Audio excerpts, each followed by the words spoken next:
Peter is from IRIL. In fact, two people essentially who are already presented, or three people who presented who have got students in their classes who they're introducing IRIL. So Peter's going to take a different approach. How you evaluate the learning of students, because that's one of the issues that people say, well, this sounds like a great idea, but I'm much more familiar with setting a multiple choice question and getting a yes or no, or right or wrong answer. I guess it's sort of the nitty gritty of stuff that's really important, which is have they learned something, has inquiry been the best way to do the system in learning. Then you want to have some sort of evaluation. So Peter, he's got a lot of expertise in this area, and I'd pass over to him. So thanks, Peter. Thanks for coming along. Thank you, Ed. Thank you. I am going to take a somewhat different approach. I'm very much a fan of the case study that Tim presented. I think that gives you a really strong feeling for what that looks like within the classroom. But I'm going to take a slightly different perspective in that I'm going to essentially outline some of the principles that we're going to talk about, but also give you a bit of a demonstration of what I'm referring to. And I'm not too sure if the distinction is quite clear, but I'm really going to focus on the evaluation. So what Tim presented was a very nice example of a summative evaluation. Somebody who has implemented some innovation in a particular setting and wants to find out how well did that actually go, and has used a number of different ways of collecting that data and sort of going, I think it, I have some impressions about how it went, how it didn't go. And we've got lots of these sorts of strategies that are available to us. We're very familiar with the SFS. There's course level assessments, there's national assessments, and those sorts of things. And that's all sort of summative evaluations. Well, I'm not going to really talk about that part of it. I'm really going to talk about more the formative evaluations, the evaluations you would do throughout a particular class or a particular teaching session, and so that you can find out information about how well is the teaching or the learning going on in that particular instance. And I'm going to give you a few demonstrations of how that might work. But I'm also going to focus on trying to get you to think about this as a process of inquiry, asking questions about what sort of learning is going on in this particular setting, with my students in what I'm trying to do, and how can I find out how that learning is actually going. It's sometimes called Theory 3 teaching. If you're a fan of Paul Ranton, you've read his sort of work, it's sort of talking about how my students learning, and so I'm going to take that as a model. If you would like to bring it more into the sort of theme that we're talking about today, you might call it inquiry-based teaching, trying to ask questions about the sort of learning that's going on within that particular setting. And the examples I'm going to show are called classroom assessment techniques. I had to sort of clarify that this is about evaluation, because in the US, they use the terms interchangeably, or the other way around actually. So assessment for them is evaluation, and evaluation for us is assessment. So they're sort of the other way around. So while they're called classroom assessment techniques, they're really talking about evaluation. Can I just get a show of hands of anybody who's heard of classroom assessment techniques before? Anybody here? Yeah, 1, 2, 3. Okay, maybe 4 out of what would you say? So maybe 1% of the class. That's a classroom assessment technique, right? So that's exactly what I'm talking about. A very short, sharp example of collecting data from your students and trying to make an evaluation or a summation of what's going on in that particular setting. So show of hands is the traditional one. Show of hands, who's done this, who's done that? So very binary, yes, no sort of answer. I'll give you some other examples a little bit further on. So I'll just try and firstly try this. Oops.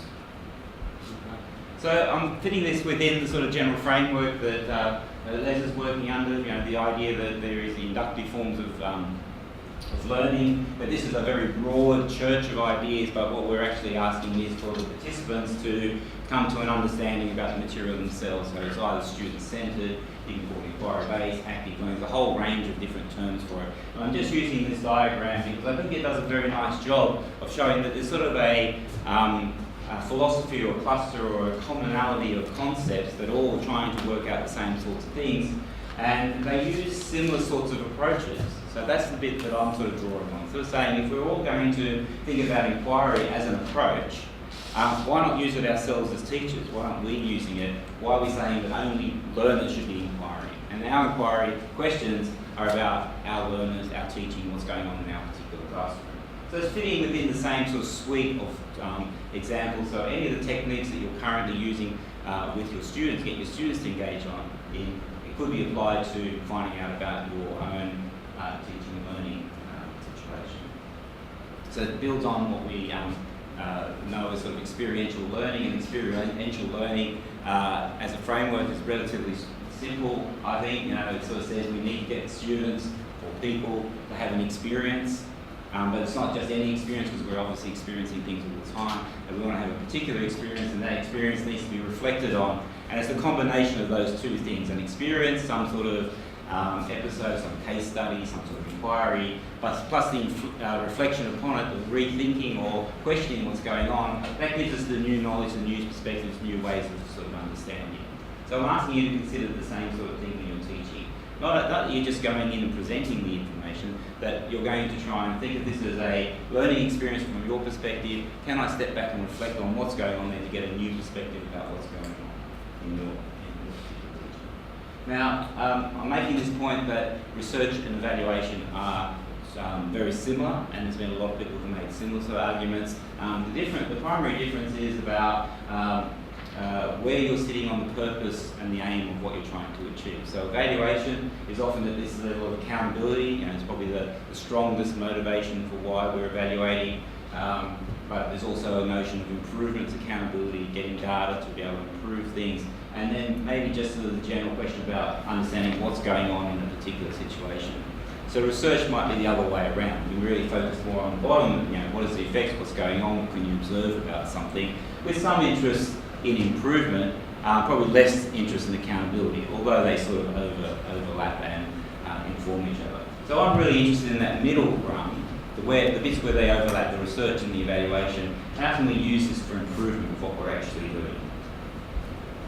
And I just sort of give you this idea of there's multiple levels in which we can do this to sort of show you that you can apply many of the things you're currently doing in your research area and many of the strategies you're currently using to inquire in other fields into education. So you can be researching these questions for your own interest, if you're working with a group of people to inform each other in the group, or if you're going to now publish it more widely, make it public knowledge in a sort of more traditional research strategy.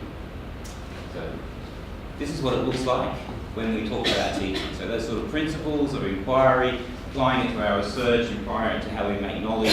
This is the sort of framework that Paul Ramsden's come up with for the teaching and learning environment. So saying that people, educators who take a theory 3 approach are really interested in trying to understand how the students learning in that particular situation.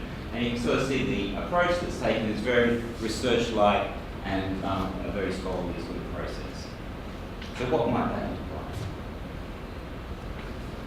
One of the strategies, as I said at the beginning, is these ideas of classroom assessment techniques. So all you're really doing is you're thinking of every learning episode as a formative process. That it's not just you delivering the information and there it's over and finished with. You're actually wanting the students to learn something in that situation, and so you really need to engage with the students and find out how they're learning.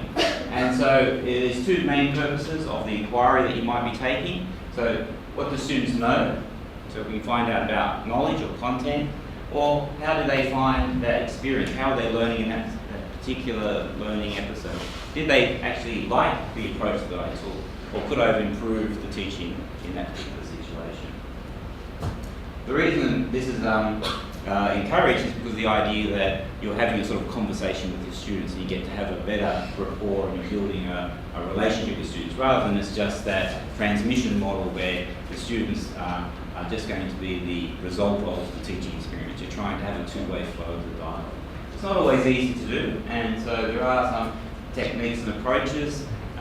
Here is just some focusing on the subject knowledge and skills. So what did the students actually learn in that particular situation? I'll show you the the 1 minute paper. That's probably a traditional example. You probably know what this is like. You just say, can you take 1 minute and answer 2 questions for me? It's a sheet of paper. They write down the most important thing I learned in today's class, a question I still have, or something I still don't know, and you collect all those up and you report back next week, or you might use it to recap if you realise that they haven't actually understood the most important thing from your perspective.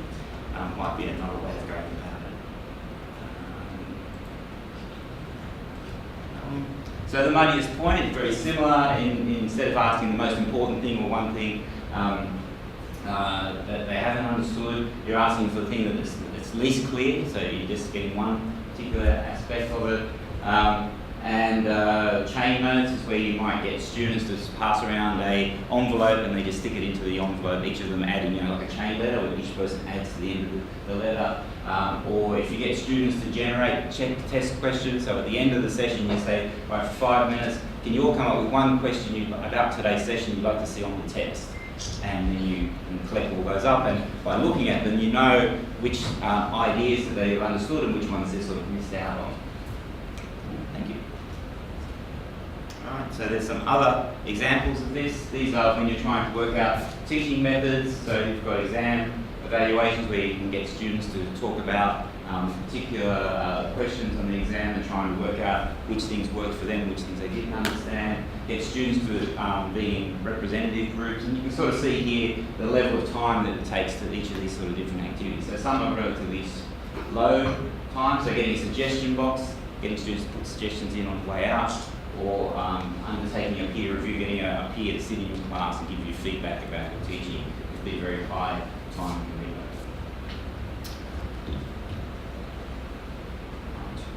Just skip some.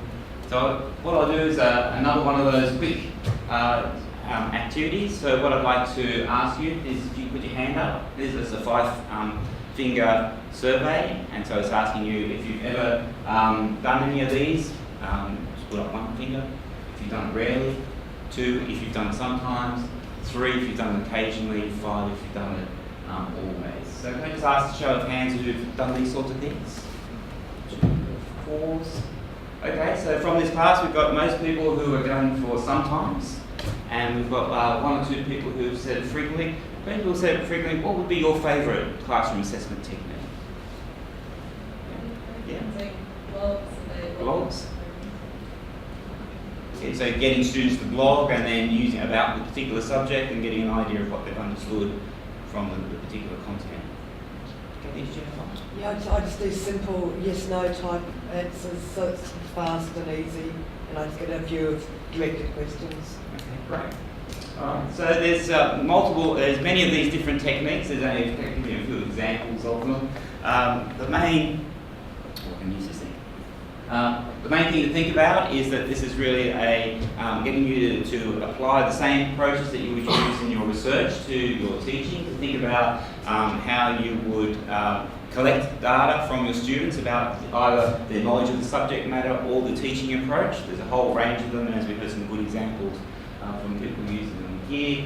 So it goes through the same sort of process of planning. The main key in the planning is to really just, as you would say to your research students, you have to have a clear question. You need to have a question that you want to have answered. So you need to, again, think of a focus, and it's not something that you would do in every class, or you might only do it once in a class, so you don't want to overuse it. But the idea is to answer a specific question you might have, to make sure that the students understand what this is about. It's about you collecting feedback that you can use to either improve your teaching or to use it so that they can get feedback on how well they've understood the key points. And the third most important thing is closing the loop, making sure that you give them feedback about what's going on, particularly explaining to them the benefits to them. I'm going to use this information to change the topic so that you know that you're going to stay more. If I found out at the very beginning of this presentation that you're all familiar with this and there's no point for me to go through the presentation, I would have an alternative topic for what I was going to talk about. So you're going to use this information to modify the teaching and make sure that you're making it the most effective learning experience you can. Alright, so I'm just going to finish up on one last one. This is an instant questionnaire. I notice a lot of people have got laptops, and you might like to complete the questionnaire using M-Interact. So there's the M-Interact URL at the top. And that's where you just go to that URL, and if you put in the activation code 5507, you'll get these 5 questions, and I'm just asking you to rank it. If you wanted to, you can sort of see this has very much the same sort of style as the 5-finger questionnaire, where you ask people A, B, C, D, E, and F, or the instant questionnaire is about writing this down on a piece of paper and saying, could you answer this by putting A and then the number of your response. So when you collect the pieces of paper, it's very quick and easy to analyse. So you get a series of A, B, C, D, E, and numbers beside them, and you can pretty quickly tally up the responses. So what I've been talking about today is trying to get us to think about teaching as an inquiry process, to apply the same sort of processes that you've got in your own research practice, and think about using that in your teaching practice. Ask questions about what are the students learning, and is this the most effective way for them to learn it, and use some of these classroom assessment techniques as ways of collecting data. Quick and easy little techniques of collecting data that give you an idea of how that learning is going along. And in this way we can start to implement that sort of theory 3 approach to teaching, or an inquiry-based teaching approach. I'll just go to the results now. Quickly. All right. So I've got 13 responses. Do I have to wait for you, Tim? I've lost the number. You're all done? All right. So then we have B. So most people agree that I have understood the presentation. Lovely, thank you. I've encountered this material before. Oh, neutral, so that's not too bad. So it was reasonably new for some people. Strongly agree. Pardon? I can make this larger. Right.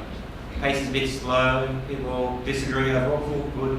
I still have questions to ask. Oh, there's a bit of a spread there. You can sort of see the spread. So some people have been well satisfied, and other people need a little bit more information. Paying attention in the whole. Oh, again, a bit of a spread. So thank you, the person who strongly paying attention to the question. Yes, we love a bit of feedback.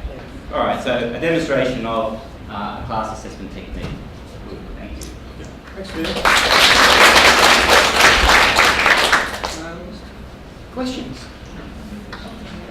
I just want to say that we only wanted questions not because we didn't understand you, but we wanted more ways of doing it. Like that was me. No. There's books and books of techniques. Don't worry, there's many of these. It was just a little taster. This is not so much a question, but more an observation that I'm a big fan of dynamically responding to the learners that are in the session that you're at, but being able to do that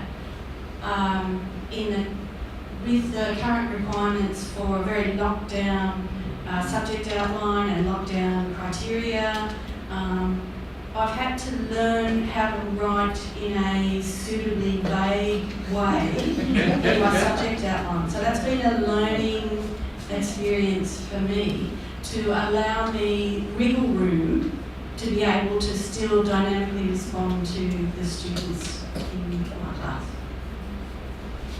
I say it's a good outcome. Thanks.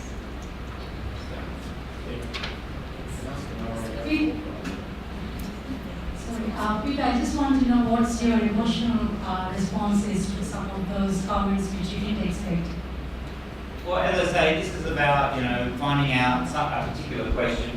And so one of the questions I wanted to have answered is how I could improve this particular session. And it sounds like, pretty much I got things on the money, but there is obviously some areas of improvement. So my response is, I'd like to look closer at those particular those areas where the responses weren't as I anticipated, and that's what I would make my undertaking. So next time I presented something like this, I would take that sort of information and improve upon it. So I don't take it sort of personally. I think this is something about improvement. It's just as you would do any sort of inquiry. It's a cyclical process where you have a question, you collect some data, you analyse it, you make some inferences, and then you, again, maybe continue down that path. It's not a sort of a a one-shot, that's it, forget about it. And unfortunately, in the SFSs, that's partly what happens in that summative evaluations. That's what sometimes people do. They get the SFSs, they look at it and they go, well, I can't do anything about that, that class is over. The reason I like the classroom assessment techniques is you use it throughout the teaching. And while I did that at the summative thing as an illustration, the really useful ones were at the beginning when I asked, had anybody come across this before? No, not many people had heard of them before. When I asked about the ones that were being used, I could use that information to actually modify the teaching that's going on throughout this particular session. Even though it's only 20 minutes, it gave me some way of doing a modification. Otherwise, all I had is standard delivery. Just another observation of it. Quite a few students have said that doing that actually helps them reflect. Having students actually doing that helps. They've actually used the words that it's helped them reflect on their learning. So instead, rather than having to think about it right at the end, it's making them think about what they're learning. Just so going along, it's helped them as well. And I think that is the key. The reason I'm encouraging people to consider this is because I think if you're going to ask them to be inquiry-based learners, we need to model exactly the same sort of thing. And so to show that we're not scared of collecting data, demonstrating how we analyse it and use it is a way of modelling this for the students. And so that then I think does feed into them thinking and reflecting about, well, this is actually part of the general process. We always need to ask questions, and we need to not always have a pretense that we know the answer at the beginning. One thing you touched on was that some people might use this to publish eventually. Get maximum value for the students, maximum value for their personal development. Do many people do that? Are you working with people who are at UTS and who are doing this, and can we learn from that? Is that sort of obviously what the deeper advice required, nevertheless, not only to get things to help with the students there and then, but maybe to look at a bigger picture. What else can I do with this information? I think that's why it's worth making the distinction between research and evaluation. Evaluation being primarily about accountability, do we know what's going on? Formative, can I improve what I'm doing? With a little bit of just general inquiry, finding out what's happening in a particular space. I think research is the other way around. The primary purpose of research is to find out something, and accountability is the least of your consideration. Sometimes you sort of swing over from one to the other, and people do that. But so far as educational research is concerned, I think we'd be encouraging people to think about the purpose of it and making it systematic and purposeful, rather than going, oh, now I've done something, this is really interesting. So while it might be great case studies, and I think case studies are a good thing to be sharing, I'm not sure I'd necessarily call it educational research. I just very recently found out that there's a thing called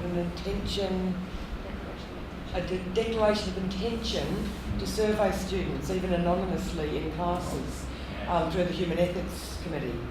I've been surveying students for some time now without having this declaration. Can you elaborate on the need for that type of human ethics approval to survey students within a class environment? For research or for evaluation? Or? My understanding is students have been complaining about being over-surveyed. And if you look at the surveys that go around the university, we're doing one right now, as you might be aware. We're doing the technology use survey. And if you look at the SFS for every semester, and they're all doing 3 or 4 subjects, so there's 4 a semester, and then we've got the student satisfaction survey, and then they've got the CQ survey, and this is just for teaching, let alone for all the other things that they're doing. So the university is trying to, in some way, manage that particular process. So these are formal surveys which are taking quite a lot of time and effort. What I'm talking about is the informal in-class. So that doesn't need any sort of... These sort of classroom techniques just class one pages, just a couple of questions? If the purpose is for evaluation, we're covered by the blanket approval that this is about improvement of our teaching, and I think we're obliged to ask those questions, and we're not really doing formal surveying for research purposes and that sort of context. The outcomes could be published? Well, this is within that context? A depends sort of question. It really depends. I might stop breaking because Sophie Riley here is actually on the ethics committee. Oh, she can actually answer your question or at least give you another answer. Part of the problem is that from an ethics perspective, if